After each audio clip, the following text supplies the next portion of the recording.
Well, I mean, the legal process is legal process, but we hope that he well, first of all, we hope he's not guilty. Secondly, of course, if he remains incarcerated, then we hope for him to be as accountable as possible.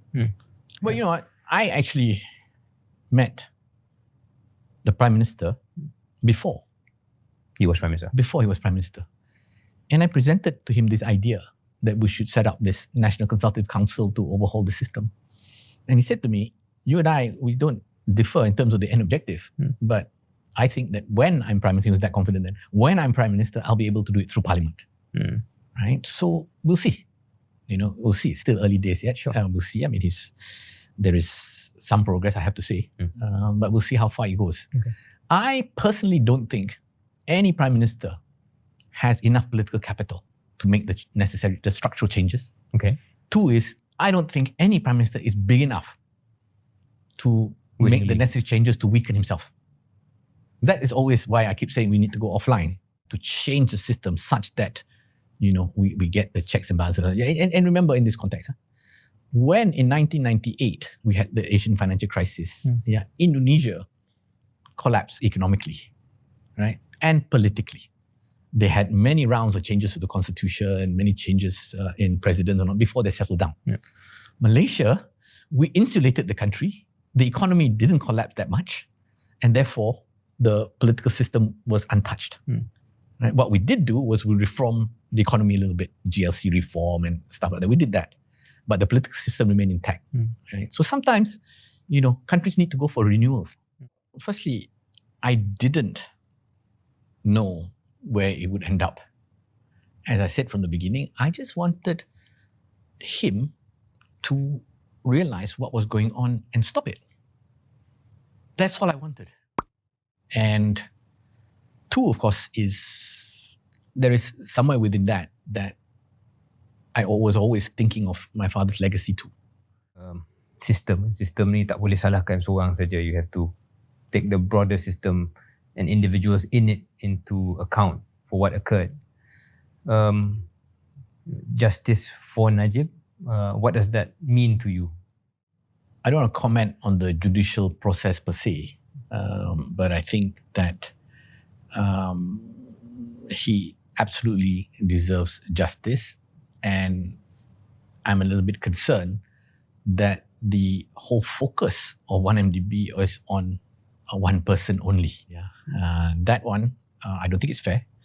And two, I think Malaysia needs to learn from all the systemic issues that the 1MDB crisis made. And let me just also add that this system, it wasn't invented with 1MDB. The system has been evolving.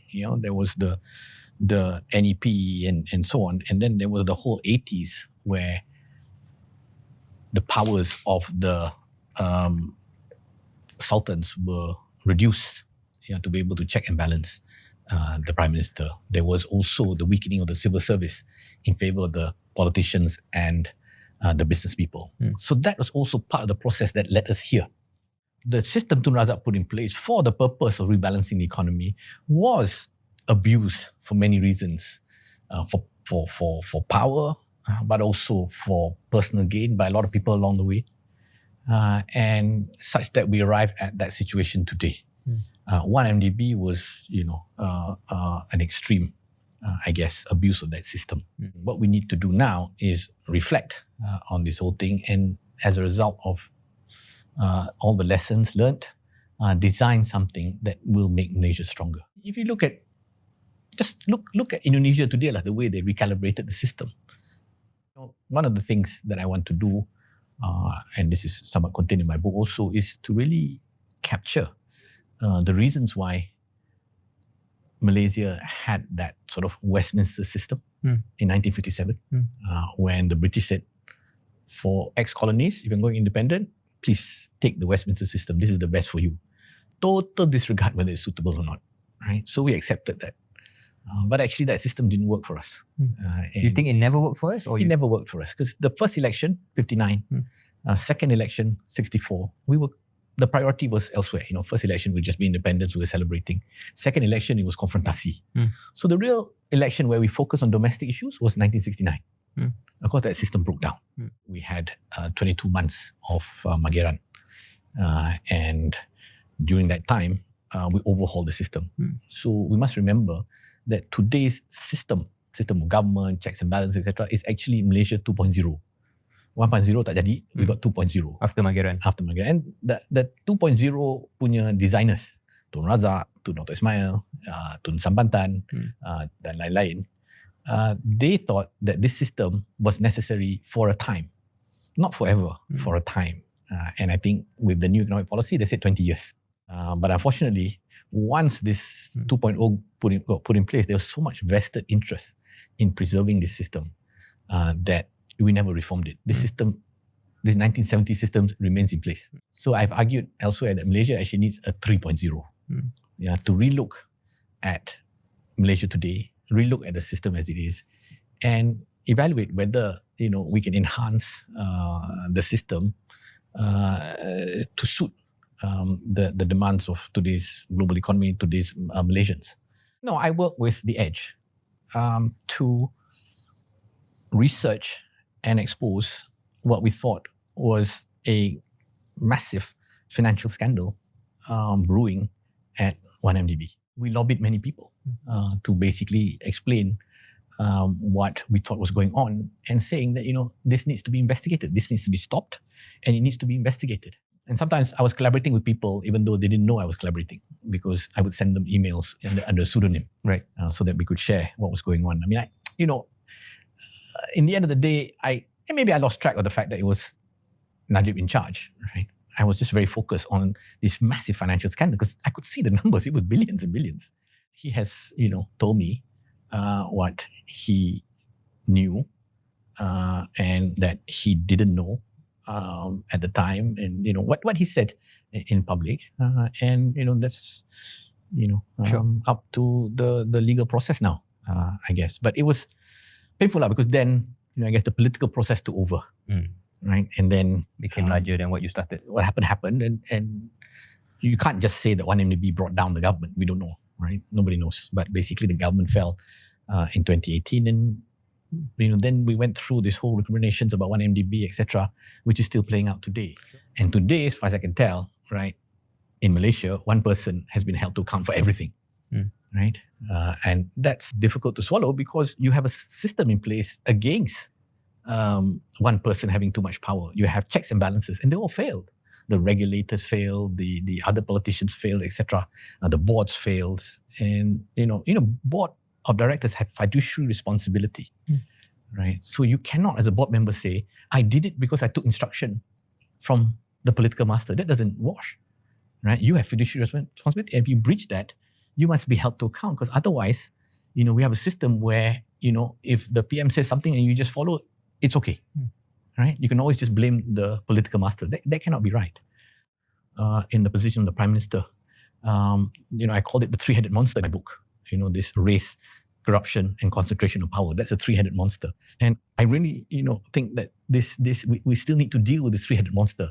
Otherwise, you have this temporary relief when things seem to be going okay. So people do things for many, many reasons. You need to create systems, the guardrails in place so that people cannot do things. Yeah, and that's what I think we're missing. We cannot just rely on the integrity of people, because, the most honest guy today can turn dishonest. Yeah, and that's, to me, it's about systems. We're all creatures of systems. Going back to what Tun Razak said, right? Even if I can trust myself, can I trust people around me? And can I trust myself tomorrow? Well, yeah, and that was such an important statement by him, which is he's bringing back democracy because he needs the checks and balances, because even if you can trust yourself, can you trust everyone around you? And all our prime ministers have suffered from the same thing. They have these Rasputins around them. They have the vested interest. Sure. And often they're the ones who are dictating things. And that's why, many of the tensions I had with Najib at the time when, it seemed like his camp was attacking me. One guy was in the office used to say, hey, you posted something. And I said, yes. I said, well, today we're going to attack you online. Right? So then, boom, they would accuse me of corruption.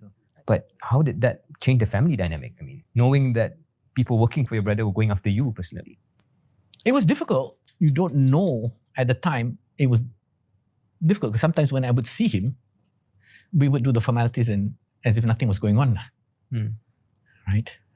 And again, all I can say, it was very, very, very painful. I'm only 59. So to think of my whole legacy, hopefully there's still more to go lah. Of course. Tapi, I'm very, of course, proud of CIMB. I like to be remembered as,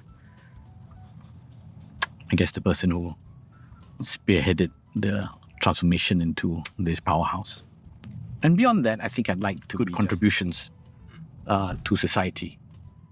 Because I just think that society here is still too imposing, still too restrictive.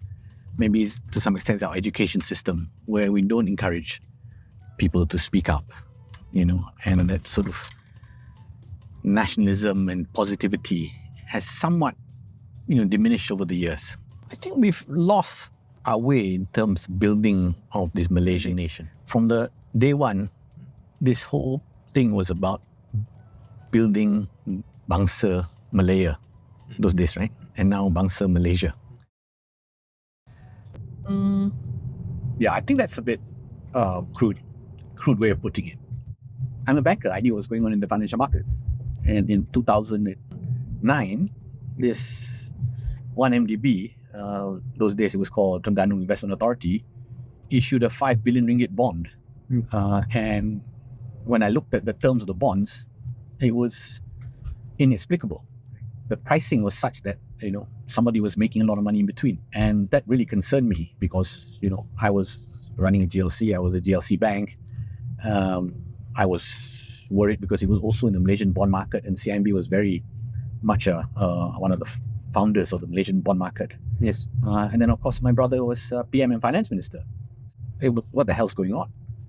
So then I went to see many people, including Central Bank, the Securities Commission, and ministers and all that, to say, there's something fishy going on here.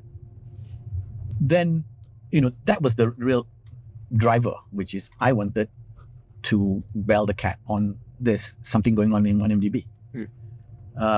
And I went back to CIMB and told all my staff, CIMB, we don't deal, we will never do business with 1MDB. I felt that I'd made a lot of noise and it still went on.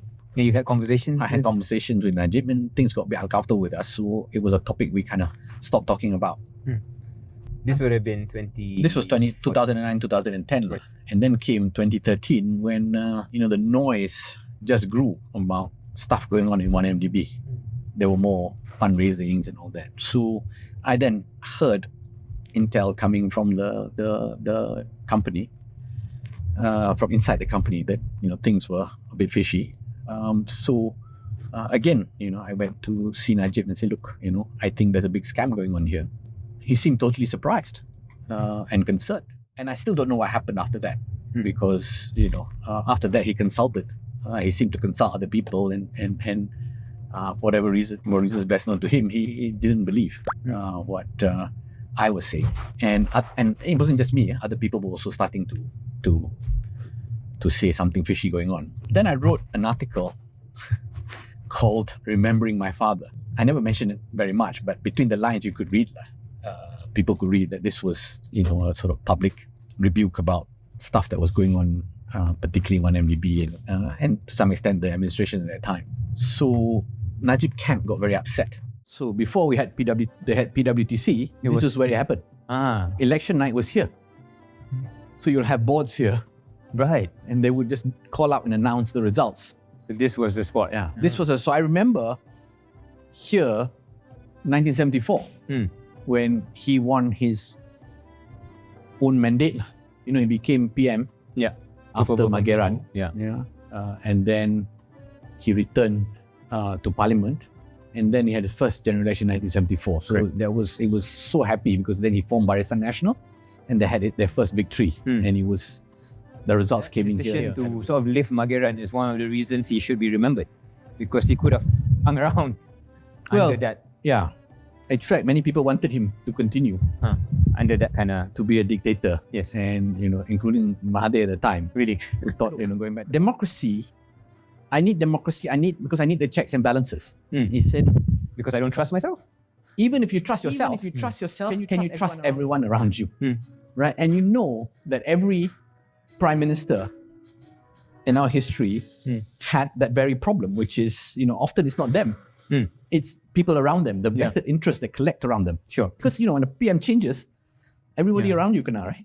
I got, the government then went against me. I got investigated. So and that can be quite scary. Shall we talk a bit about that now? Yeah. What's your feeling having gone through the mill, if you will, despite probably having a not insignificant hand in bringing 1MDB and the scandal to light to begin with?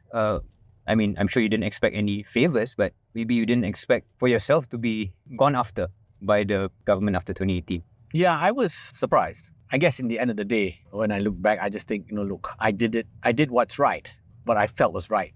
And I think trying to sit back and say, why didn't I get favors for it, or why wasn't I appreciated for it? I think it's a waste of time.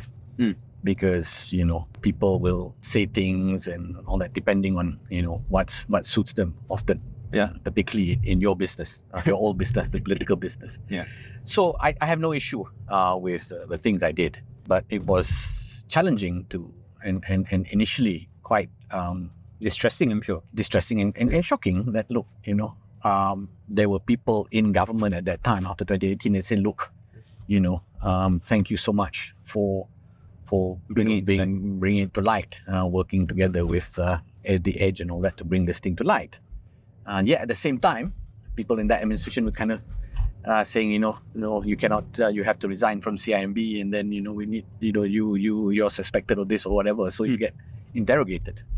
I mean, putting your case aside, but using it as an example, what do you feel about this? About how there is still quite a known sort of intersection between whoever is in power and whoever is in leadership in corporate levels or GLC levels?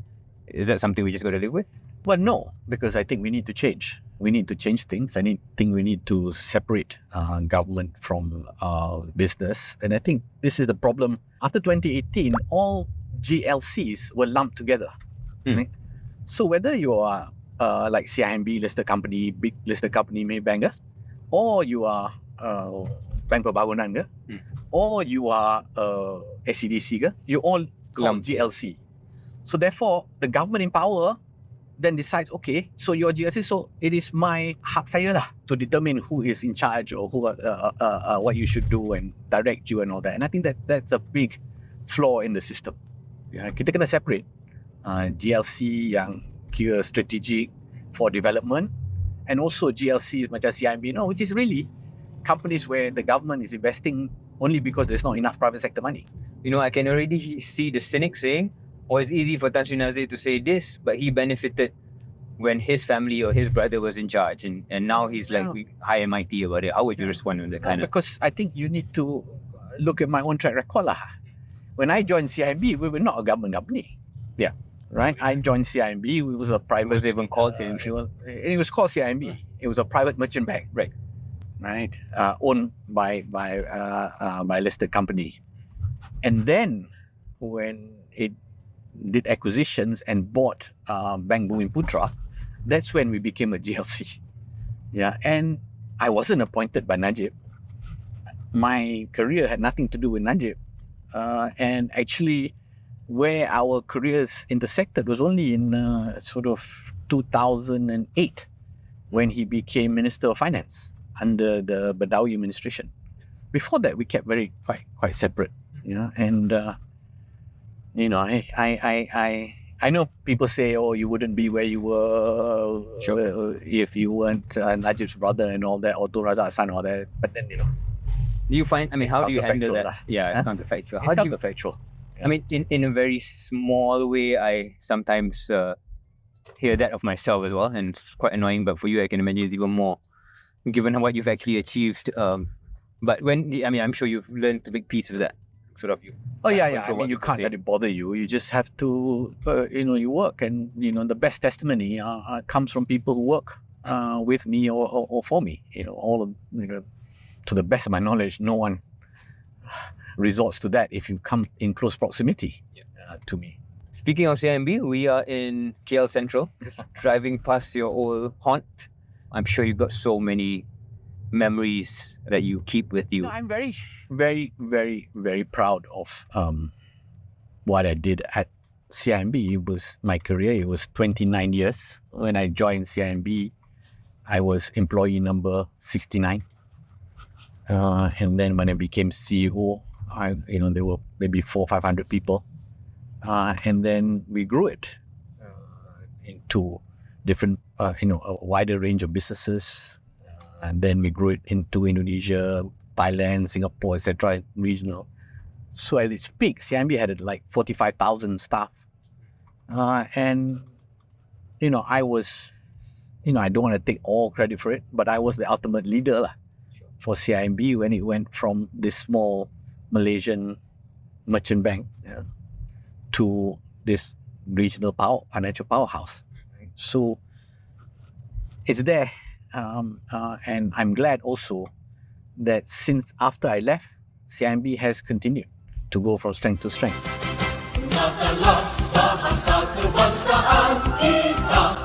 Kelompok elit yang taksub dengan bahasa Inggeris sehingga meremehkan penggunaan bahasa Melayu, bahasa kebangsaan negara ditegur. Perdana Menteri Datuk Seri Anwar Ibrahim berkata, adalah salah bagi kelompok itu yang menganggap kejayaan dan kepintaran hanya boleh dicapai dengan penguasaan bahasa Inggeris. Anwar menegaskan kumpulan tersebut walaupun mungkin dibesarkan di London, namun harus menyedari mereka tinggal di Malaysia. Golongan elit itu seharusnya mewakili hasrat dan aspirasi rakyat Malaysia secara keseluruhannya. Anwar berkata demikian ketika berucap merasmikan Majlis Pelancaran Bulan Bahasa Kebangsaan 2024 di Pusat Konvensyen Ipoh Perak hari ini. Sementara itu, beliau berkata rakyat pelbagai kaum di negara ini seharusnya melupakan pertelingkahan mengenai bahasa, sebaliknya menguatkan iltizam dan mengambil satu pendirian serta komitmen untuk memperkasakan bahasa Melayu. Apabila perkara itu dilakukan, Malaysia akan lebih mudah memberi penentuan kepada pemerkasaan bahasa Inggeris, Cina, Tamil dan lain-lain. Tambah Anwar, pemerkasaan ekonomi sesebuah negara juga perlu seiring dengan pemerkasaan budaya dan tamadun termasuk bahasa, seni dan sastra. Katanya kerajaan Madani di bawah pimpinannya akan terus komited dalam usaha memartabatkan bahasa Melayu tanpa meminggirkan bahasa-bahasa lain.